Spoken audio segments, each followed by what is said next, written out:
the street.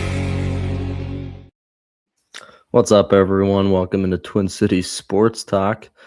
Another fun episode. I was just saying in our episode last time that we have a lot of fun stuff coming up, a lot of sports just kind of hitting us at the right time. I mean, if people are golf fans, the golf season is going right into gear. The Masters is like a month and a half away now. March Madness is here. It is March, people. We got a lot of stuff coming on, but the NHL trade deadline is in 5 days from when we're recording right now.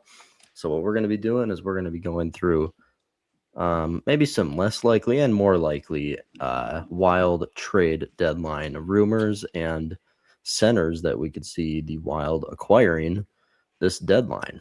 To start it off, though, we are going to start off with our ad read, which is Kitchen Wise and Closet Wise today. It is a family-owned and operated business, proudly serving the Twin Cities and surrounding areas. If you're ready to truly maximize your space, they're the team to know. They specialize in creating custom solutions designed around how you actually live, from pantries, garages, kitchens, and more. They turn it into something both beautiful and highly functional. What sets them apart is their focus on the smart layouts and quality materials that make the most of every inch in that area. If you want the solutions that work better for you, there's their phone number right there, kitchenwise.com, to visit their website to book a free consultation. Get them out. Wonderful product, and it's a free consultation, people, so why wouldn't you? And while they're out there, tell them Twin City Sports Talk sent you. All right, NHL trade deadline. But before that, Trevor and I made predictions about the Wild and Wolves game. It got ugly, folks. It got ugly for us. I'll say that now. So here it is. A lot of red, a lot of wrong answers here, but we'll start it off with this.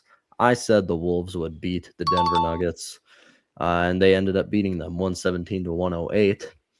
And I wasn't too far off on the score prediction, but it wasn't very close. Either way, though, Nuggets, I think, took the season series 3-1. So at least we can snag one of them out of there.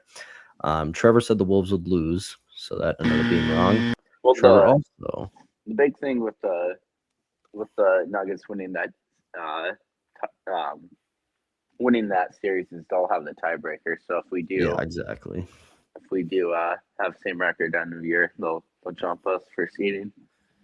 Yeah, with the Wolves winning, they do jump up to the third spot now. After I know the Spurs just lost today, but the red hot Spurs in second place. You're probably not going to catch either one of those first and second teams, No. But yeah, either way, it's a fight for third place. Yeah, you need to get 3 or 4. Get the home games in the first series at least. You need to do that. All right.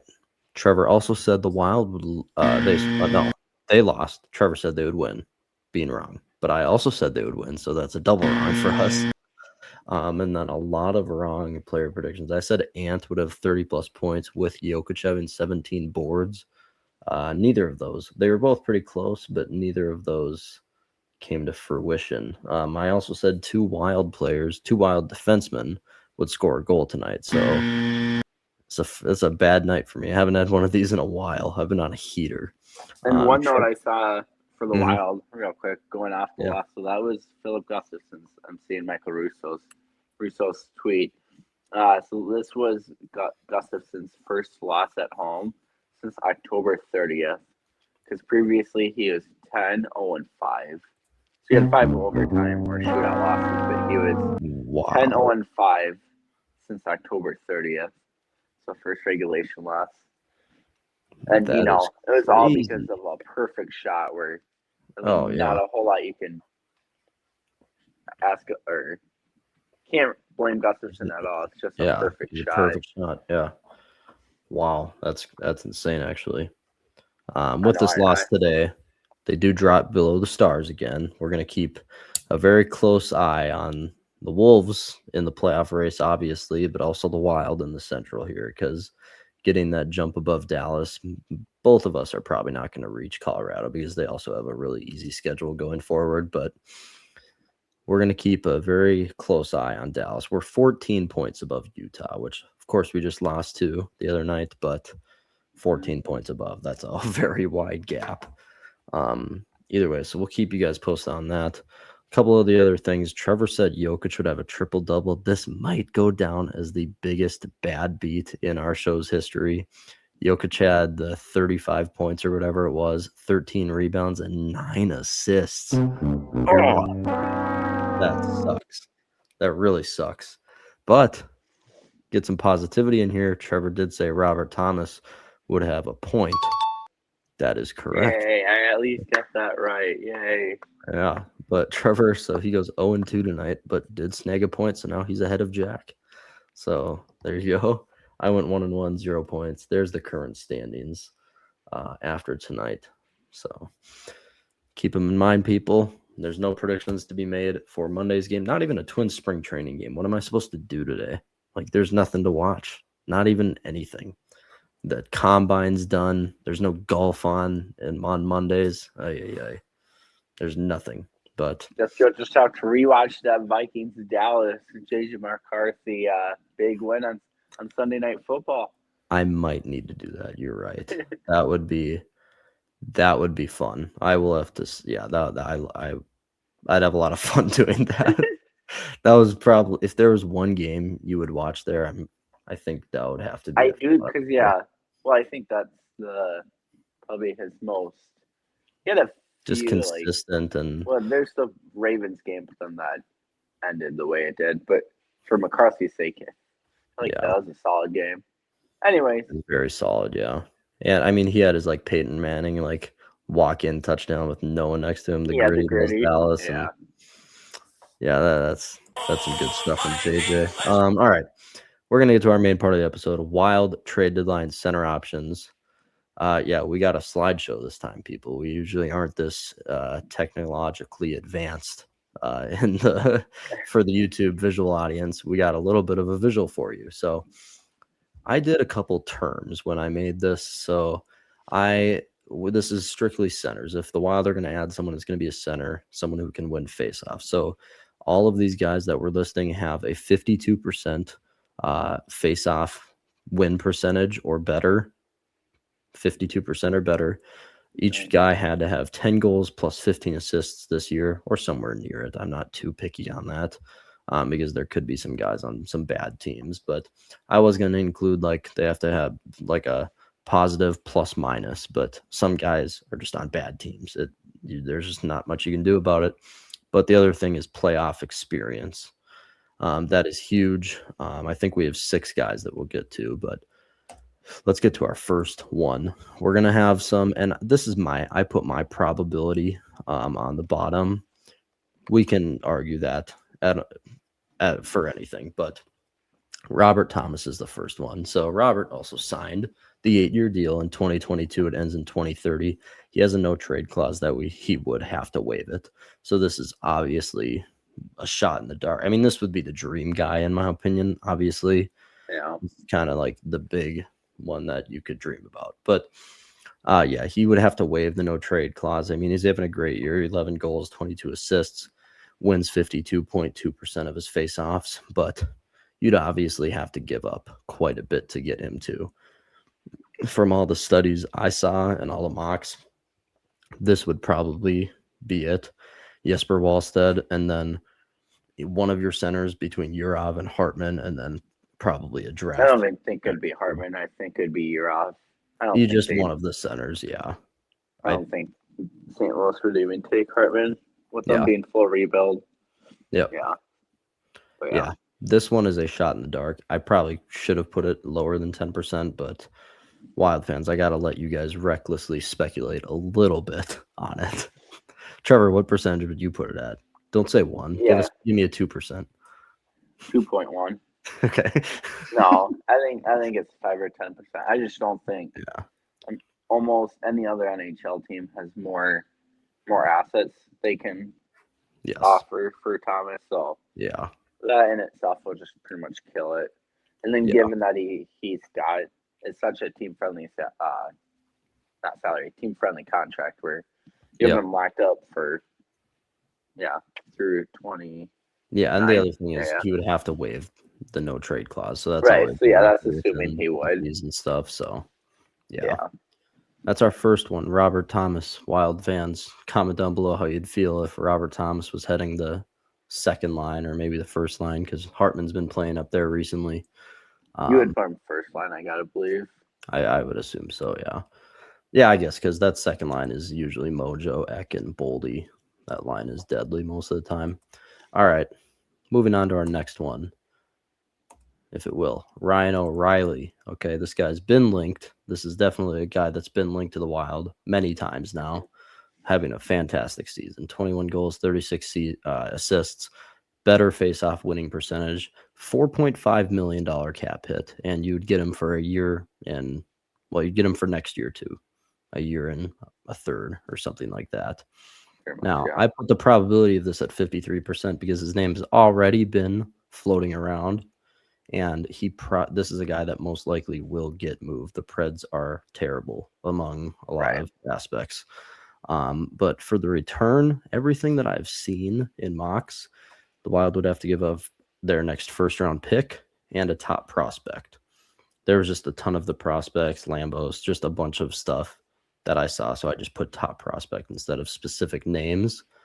But would you do this, Trevor? And do you think this is a real shot of happening here? Ryan O'Reilly?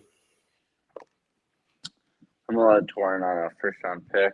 That might be a little hefty. Now, so I'm thinking, do we even have, I know, so I'm looking this up as we speak, and the Quinn Hughes trade, I don't think we have our next, let me just double check here. Yeah, so we don't have so the 2025 first rounder went to Columbus in the Juracek trade, and then our 26 first aligned with the 3 players we traded for Quinn Hughes. So we don't, the first round pick, we can still trade it, but it isn't until 2027. And so, but even with that being said, I don't know if Ryan O'Reilly's worth the first. I guess I haven't followed it that much.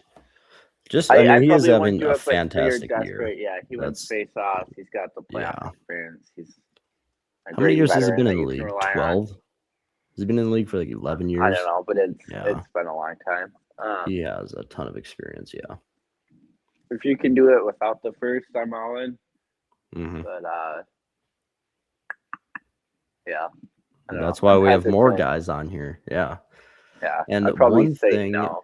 Okay, one thing I want to get to that doesn't pertain to getting a guy, but Trevor brought this up after we recorded our show yesterday, is David Juracek. Okay, so here's a guy that you traded heavily, a lot to get him, and he's had a fair amount of NHL time now, not a ton by any means. And I'm not, by bringing this up, not saying that we've given up on him, but he has not done really anything, and I don't think he's done a lot down in Iowa for when he's been down there. He's supposed to be a big offensive threat on the defensive side. He's not going to be playing down low or anything. He's a big dude, but he's supposed to have a very powerful slap shot, but I don't think I've ever seen that in any highlights. He showed some glimpses. I remember he had like one nice goal where he like avoided 2 defenders.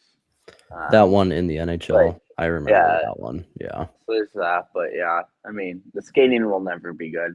That's the biggest knock, is he just looks like he just doesn't know how to move or like shift. Like cut is just north and south. No fluid skating. But it's not looking like it's gonna pan out. I mean, he's young and all that, and Bogosian's final year will probably be this year, but he'll retire. After this year, so you kind of thought it was do or die this year, but especially it's probably do or die next year. Because then after that point, how long are you gonna really hold on to him for? There's a leash, and it only goes so far. Is really what it is.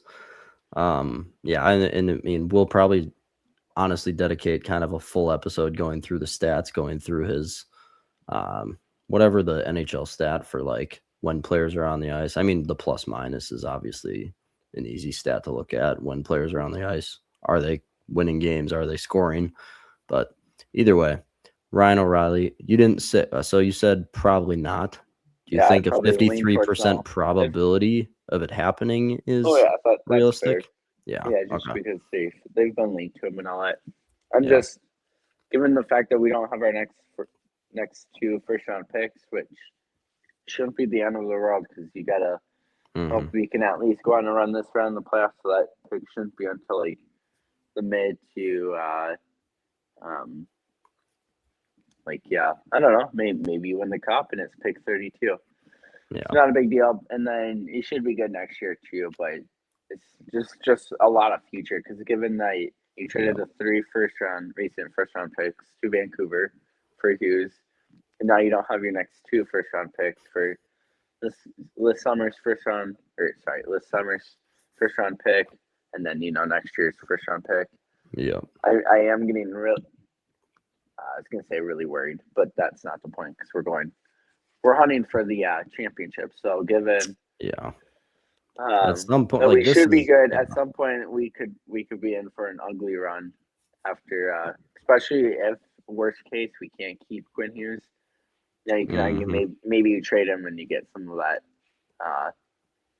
that young capital back with prospects or future draft picks, but yeah, I mean, it'd be. Yeah, I gotta say no. If it's a 2027 first rounder, no. If you can do it without the first, it would depend. But. And I think the thing that intrigues me more about O'Reilly too is obviously it is only 4.5 million, and you would have him for next year too. Which, if people remember, Quinn Hughes is only next year too. I think you just said that, but like either way, you. Like next year with Quinn Hughes, automatically you're already going to be contending again, no matter what. You might sign him to a long contract, but we're planning on contending next year, hopefully. Right. I mean, hopefully, but this could be a big piece for that. But we'll move on to our next one, and our next one, Braden Shen. Now this is the least likely one, but the Blues, big losing record. I mean, they're going to be probably looking to sell off Thomas. We've already gotten to that one. Kyrou, just a bunch of guys on this team and Braden Shen, I think technically their second line center, I think it was. But either way, not having like a fantastic year in the plus minus department, -27. But he wins faceoffs 54.25%, $6.5 million cap hit. You'd have him for 2 more seasons after this. 12 goals, 12 assists. It says, again, there's not a ton of mocks for Braden Shen going to the Wild, but the ones I did see, most people are saying a 2nd round pick and then like a fringe NFL, and I keep saying that tonight, NHL guy, fringe guy who might just not make the league as a huge contributor, but a second round pick. So what do you think of that, Trev? Would you do Shen for a 2nd round pick? And who would be a fringe guy that the Wild would shed here? That's the thing with the Wild is we've lost like all of our promising like young players are all pretty much gone. Cause now it's like it's either guys that are in their 30s or it's like Hinestrozas and Pitlets and exactly Trent and overpaid Trenton and Foligno, who obviously isn't going anywhere, and we'll have to see what his injury is, if it's really just day to day or if it's more of a longer term injury. Which, if it is longer term, Capitals are good this year, right? I think the Capitals aren't they in a playoff spot. The reason I'm bringing it up is I wonder. I think they've hit a big cold stretch, though. Yeah, keep going. Look up if Foligno's out and if the Capitals are willing to sell him. I wonder if Duhaime would be a trade option. They're 2 points out of a playoff spot, so for a wild card. Yeah, for the wild card, they're fighting. So I feel like maybe they'd be open to moving Duhaime. So maybe a possible Brandon Duhaime reunion if Foligno's going to miss some time. But that's besides the point. For Shen, I'm trying to think how old he is. Shen is like mid-30s. I'll look it up as you're talking, but I do have the probability at 8%. I mean, I haven't seen his name really in any trade talks, but yeah. And I know one thing we haven't mentioned either with the cap hits. So these are their full pay. So obviously, if we acquire any player, it would be prorated for games remaining, but then that cap hit would be obviously good to know for next year if they're signed through next year or future years. He is 34, so I thought he was like 31 or 32, but yeah, he's been around for a while.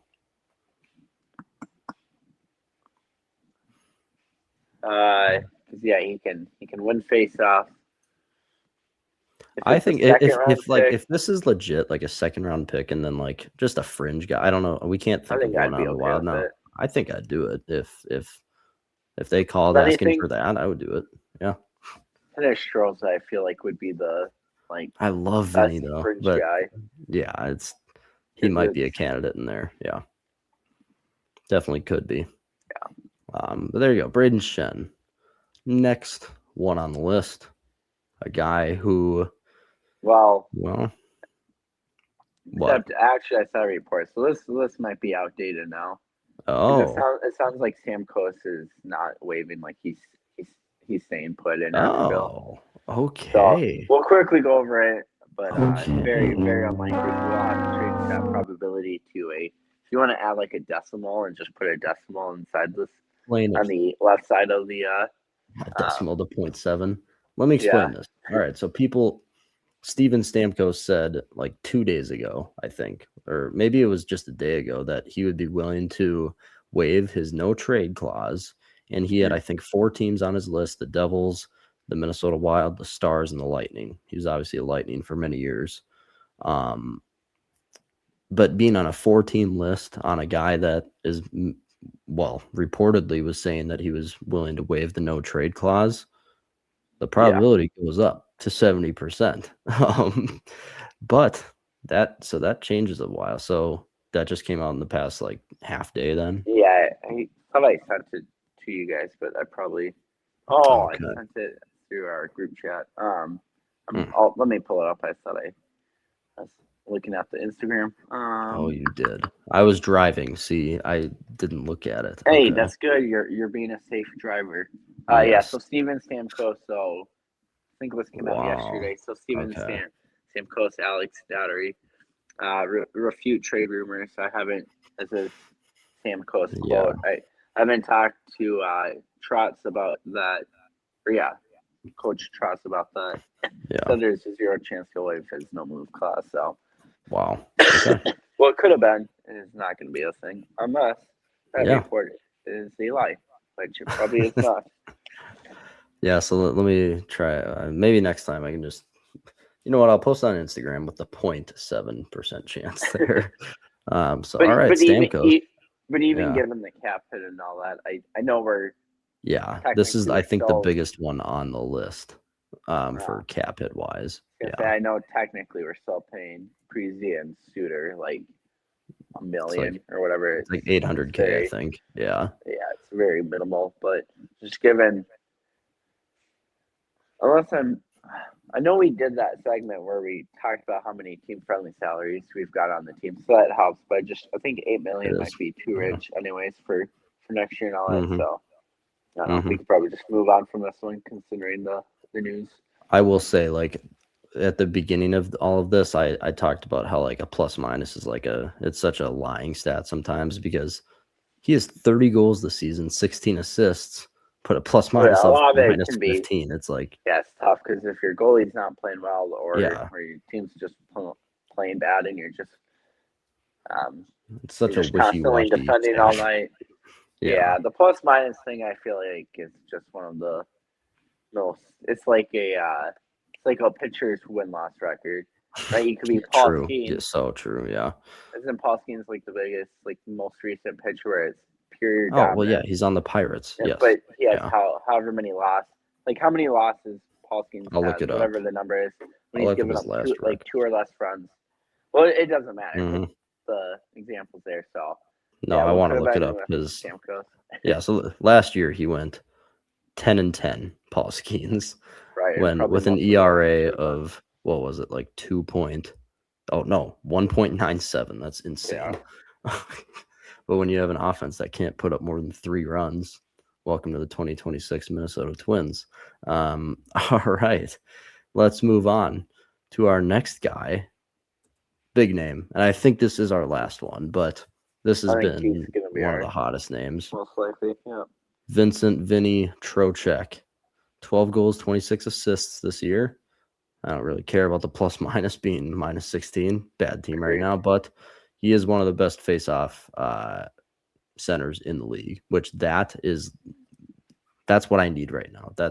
I could care less about how many goals or assists they've scored. The face-off winning percentage, that's the big thing for me. But here's the thing: if the Wild got Trocheck for $5 million for the next 3 seasons, or no, 2 seasons, 2026, 27, 2028, 29. Yeah. For the next 2 seasons. I hate when it's the 2028 to 29. It always confuses me with the overlapping years. Either way, $5 million for 2 years and a playoff run here. That would be a heck of an achievement here.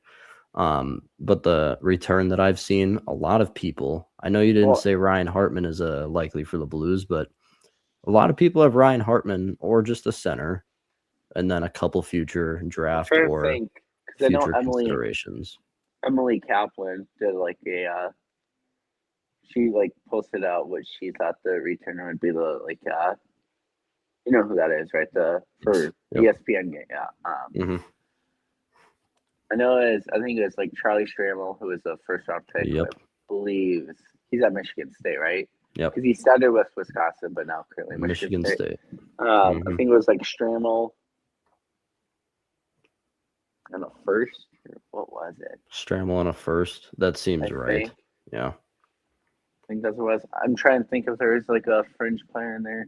Yep. Or it'd be like Ura, or no, I don't think it was any NHL guys. I think it was like Stramel or another or a different top prospect name. I'm blanking on a first rounder. But anyways, Trocheck's my preference.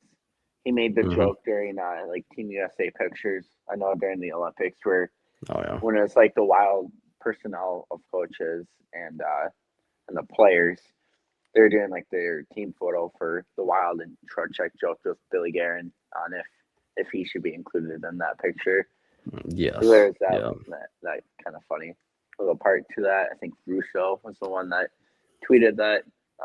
But yeah, Trocheck,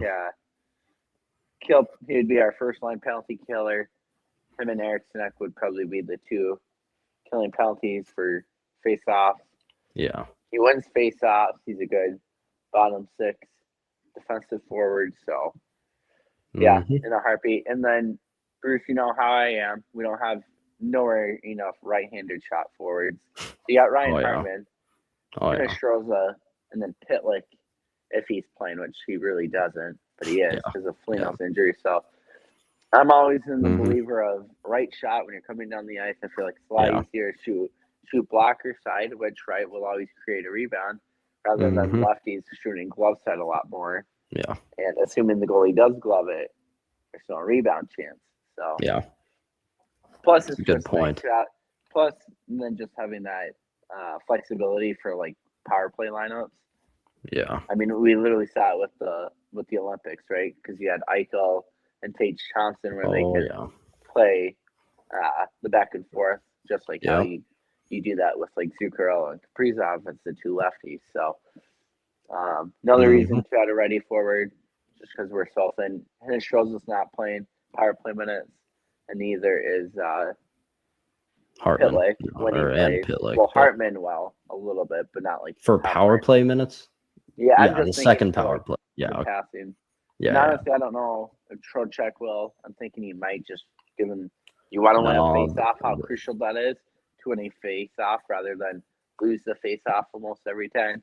Assuming the team's able to dump it down the ice if the Wild can't keep it in, and just how much time and energy you can save by winning that face-off off the draw. Because Eriksson and besides him, Hartman is that second line face-off guy. And Trocheck would be the second power play line. Right. I mean, they're not going to switch up that main power play unit at all. I don't Oh, even right. care But if you yeah, have for Trocheck. the second one, yeah. So Eric's neck on the one. Then I'd love Trocheck to be the number 2 for that face off. Going back to the return real quick.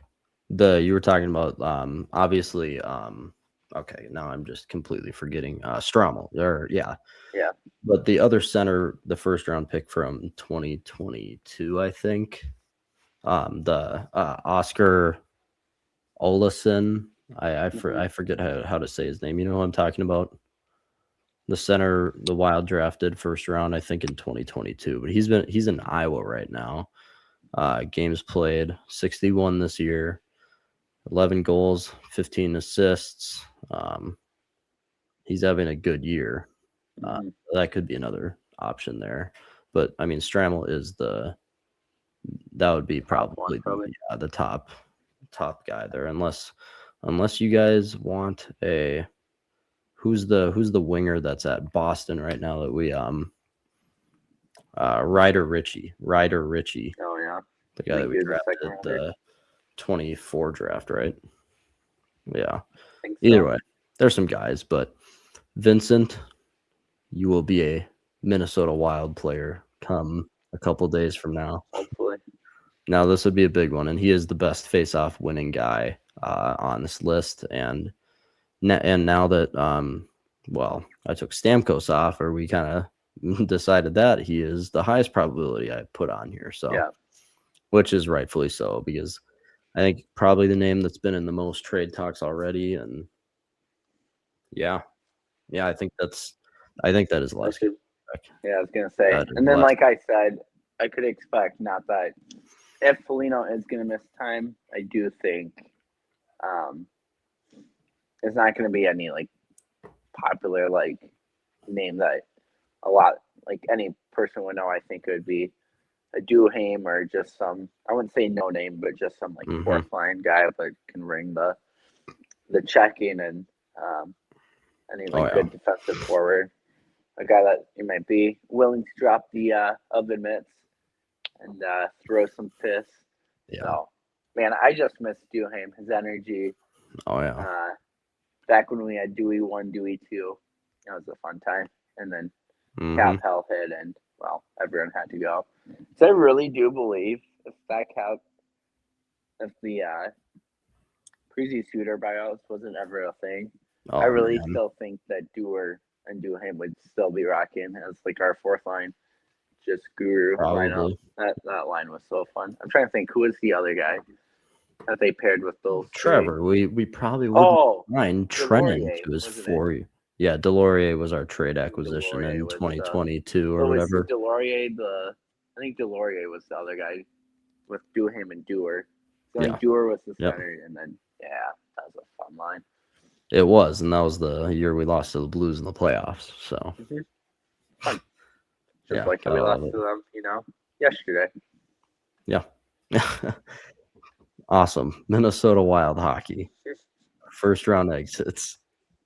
But we gotta beat the Stars. Do you remember when we play the Stars? We play them twice, I guess. I think one is in like a week and a half, and then one's at the very end of the season. But I know we chances. Yeah. Jump up. A lot of them. All right. Let's see here. The Dallas game. Nope. Here we are. Dallas, March 21st, which is Saturday. I was showing a 3:00 game, so it must be. Is that a national game? No, it's not. It's normal broadcast. Yeah, so the 21st, and then it's the fourth final game, April 9th. Yeah. Yeah, so we have some chances, Wild fans. We just beat the Avs. We're up 2-1 in the season series there. And I think we play that at the end of the year too. So there's chances. And I see we talking about kind of trades to kind of tie it into the trade talk. Vancouver, we play Vancouver April 2nd. So that'll be because that's here in St. Paul. So that'll be the return of the 3 players, assuming they're all healthy and playing. That might be a game I actually might want to go to. Just to see those guys. If And there's it would just be one nice more to this the year, the yeah, reunion it would have to be. of those guys because I know you and I love doing that for all the Twins players. You know, your Corey Oh yeah. Blanco returns and Well, yeah, you can get X, Y, and Z. park for $4 though, so Yeah, it's not the same home here of for the the Wild. heavy spending Minnesota Twins. Yeah, you gotta love it. All right. There's all our trade talks. I mean, we're not going to include a Sidney Crosby in here now that the Penguins are doing well again. People can stop all And that. I'm still seeing honestly, stuff I for him. think Come on. yeah, that's true.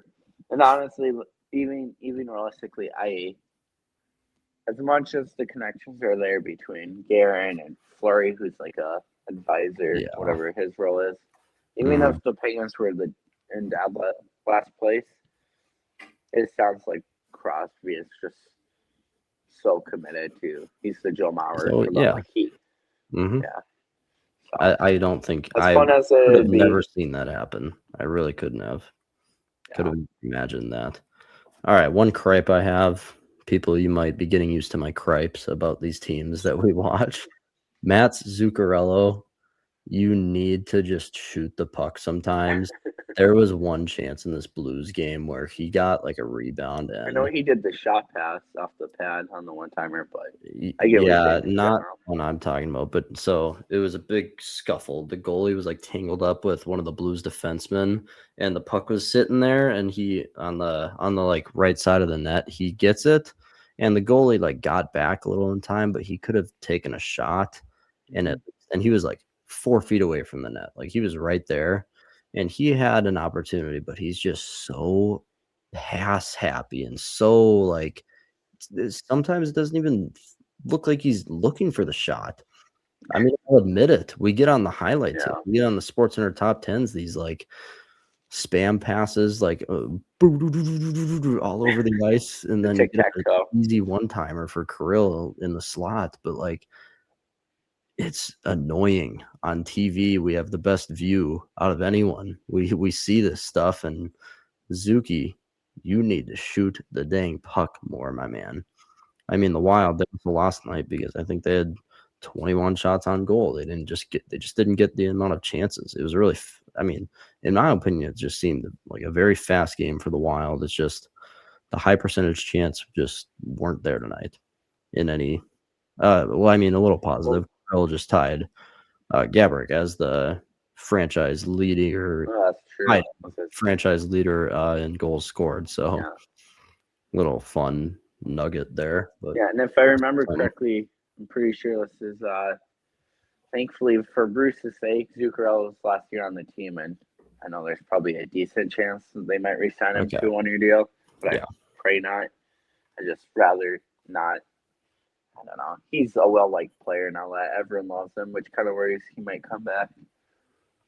But at the same time, I think you and I are in agreement where we're ready to move on. I don't hate him by any means. He's a good hockey player, but he is old. Like he can't play big games. He gets injured a lot too. But yeah, I agree. I'll be completely fine seeing him go a different distance here. One other thing before we end the show. Jesper Wallstedt has been nothing short of terrible in the past like month. 2 months.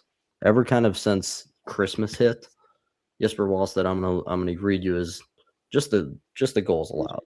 And I get there's many different variables here, but December 31st, 3 goals allowed, 4, 2, 5, 6, 5 against the Devils. That was a horrible game. 6 goals allowed against the Winnipeg in his next game, 4 goals allowed against Montreal, and then 3-3-1, which was 2 shots allowed, or 2 shots. That was the Colorado game where he came in for Gus at the very end, faced 2 shots and let in 1. But then against Utah, 5 goals. He didn't even like react to that. Like I guess I know. of the traffic, and he clearly didn't see the pass, but it was his puck's like over here, right? So he's like looking at the puck. Puck goes here. Here's my eyes. Shot comes in, and then he's like turning. Oh, darn. Chuck. We're gonna have to talk about this more because he has like his stats through the October to the middle of December were very good. I mean, we couldn't stop talking about him, and now we haven't talked about how we gave him the he has jinx. been. I know, he has been bad. I do not trust him in net right now. Not any. Well, good thing we're trading him, right? That's my question. It does. If people very bright future. I'm not going to twist that in any way. Right. He showed it for the start of the season here, but this is if they were going to go get a Thomas or a bigger name center out there, I don't know if the team will trust Wallstead if they're fighting for a playoff spot. I don't know if I trust him in the playoffs. Not right now. I don't. I definitely don't right now. He's been horrible. Well, it is interesting because if they really are focused on their go-to guy, whoever that is, so whether it's a Tom or Trocheck's probably the most likely, but whether it's Trocheck, Thomas, XYZ, whoever that person is, they're so confident that this player can be a perfect addition to the team. I do think they probably, excuse me, be willing to trade Wallstead if that's what it took. Do you think they get Trocheck just for Wallstead straight up? Real quickly. Well, see, that's also the thing. So the Rangers have I'm not blanking the goalie's name. Igor Shesterkin. Shesterkin, yeah. Yeah. And no, I'm probably butchering his name a little bit, but Shesterkin. There you go. So given that he can be a projected top goalie, future top goalie for years to come, and then given that the Wild have the dude that was on Team Slovakia, I don't know how we say his name, Sam Halverson or whatever it is. Yeah. So I wonder, not that he would be the guaranteed, because the Wild could also just swing a trade for a depth goalie, like a Devin Dubnyk type trade where you trade and acquire a goalie for just additional depth. And you never know. Gustafsson would still be great, but yeah, it's not like you're trading for Jordan Binnington, even though he's kind of been bad, as we've mentioned. Shesterkin's always been the numbers you look at him, it's just insane. The numbers he always puts up every year. So, it would be, Wallstead could learn a lot from him. Shesterkin's steps above Gus in many regards. Gus is getting up there. He's been great, but it's just a little bit worrisome how bad Wallstead's been the past 2 months, basically. You can see it. Gus is getting some starts in a row here. Not all of them. They're usually going back and forth, but